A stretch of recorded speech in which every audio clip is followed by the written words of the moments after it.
Yo, what's up, everybody? Welcome to week 32 on the 52 Horrific Weeks in 1988 series. Of course, I am your host, Mood616, and thank you once again for dropping in, guys. Yeah. Alrighty, so yeah, week 32 is here. Put the remaining films into that randomizer, hit that button, and we've got the Canadian-produced 1988 film called The Brain. I believe this one was filmed in somewhere in Ontario. Yeah. Look at that awesome cover art. This is a film that does not have a Region 1 release. For whatever fucking reasons, man. I just don't understand why it doesn't have a release, but you can pick this one up in Region 2 over in the UK for super cheap if you're interested, but anyways, getting into the plot of the film for the people who have never seen this one before. This one centers around your main character, Tom. He is he's kind of a normal kid with a very high IQ. He's a high school student that, basically doesn't like to be there because it's not challenging enough for him. So he gets into a lot of trouble. And he actually gets himself into so much trouble that he basically almost gets himself kicked out of school. Now, the only solution that the principal and his parents can come up with is that if they send him to this psychological institute that is run by this doctor by the name of Dr. Blake. He's kind of like, he's kind of a celebrity. He has a TV show called Independent Thinkers and whatnot. So they think it's a good idea to send him there, get evaluated, and maybe it'll calm him down so he can finish high school and actually graduate. Upon arrival at this institute, basically what's happening there is Dr. Blake and the institute isn't exactly what it seems to be. It's not really on the level.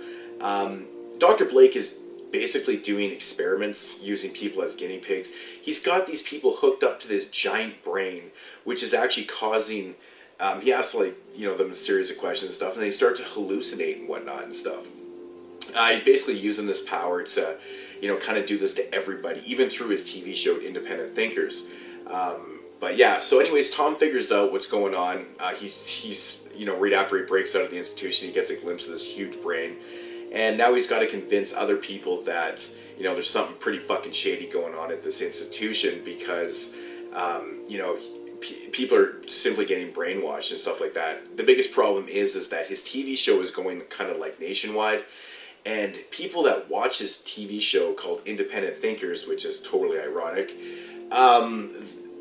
they get hypnotized and they get brainwashed and whatnot. So he's having a hard time convincing people what's really going on, and now it's him against kind of the world. So, but anyways, that is the plot and the premise to the film. Now my thoughts on this one.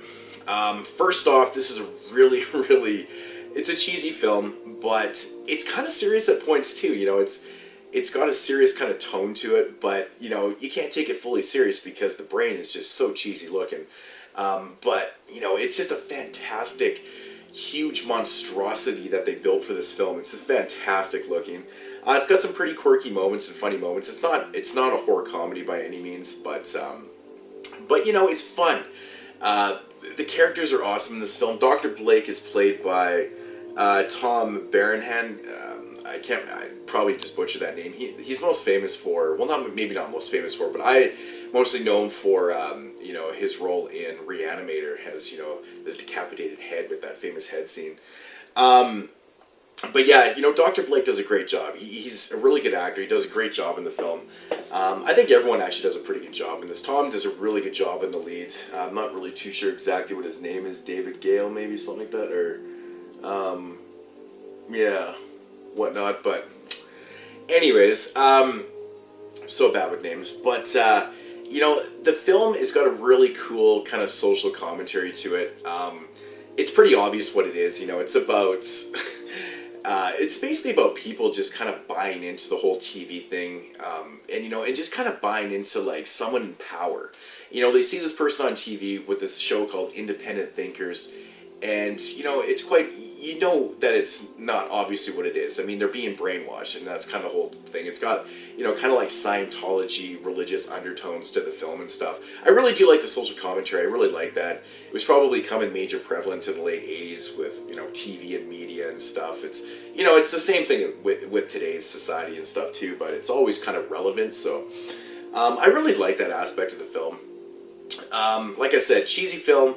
It's got a couple pretty decently not gory moments, but they could have been gorier. I don't know if I don't think this version is cut at all. But there's a decapitation. There's some scenes where, you know, people are going basically crazy because this brain is kind of controlling what they're doing and stuff. So there's like these kind of random acts of violence and shit in the film, but, you know, overall, not so many kills and whatnot and stuff. But so if that's what you're looking for, you're probably not going to get in this one. Like I said, it's got a pretty kind of unique storyline to it, and I really do dig that. Like I said, the social commentary and the undertones of the film make it quite interesting, makes it for an interesting watch. I really dig the end of the film, how it all kind of comes together. Not comes together, but what it comes to with Dr. Blake and whatnot and stuff. I think that's really cool. It's a great idea. Yeah, you can't really fuck with that. So. Of course, it being an 80s film, it looks very 80s. There's some awesome clothes and hairdos in this film, accompanied by a pretty cool 80s score. It's not. It's kind of like a synth kind of type score. It's very kind of melodramatic though at times. I wish the score had been a little more hypey to it, but just little nitpickings and stuff. But overall, really, really fucking fun film, man. You can't beat this. Really, really fun stuff. Yeah. Anyways. I don't really know what else to say about The Brain. Definitely check it out. Pick this one up for cheap. So, yeah. Anyways, guys, that is gonna do it for week. What was I? 32. Week 32. We got exactly 20 weeks left in the year, which is very kind of depressing. But I'm gonna be very happy when this year's over. Not because I'm bored with doing this series. It's just this 2014 year has been a fucking mess for me. I don't even want to get into that shit. You guys don't want to hear about it either, but anyways, guys, I'm going to cut this review off here because it is hotter than fucking hell in my basement right now, and I can't take this anymore. So anyways, guys, The Brain, if I had to rate this film, I almost didn't give a rating. I'm going to give it a 7.5 out of 10. It's definitely worth the watch. It's fun. Check it out. The Brain. Yeah. And that is going to do it for the review. I will see you guys next week in week 33. Peace out.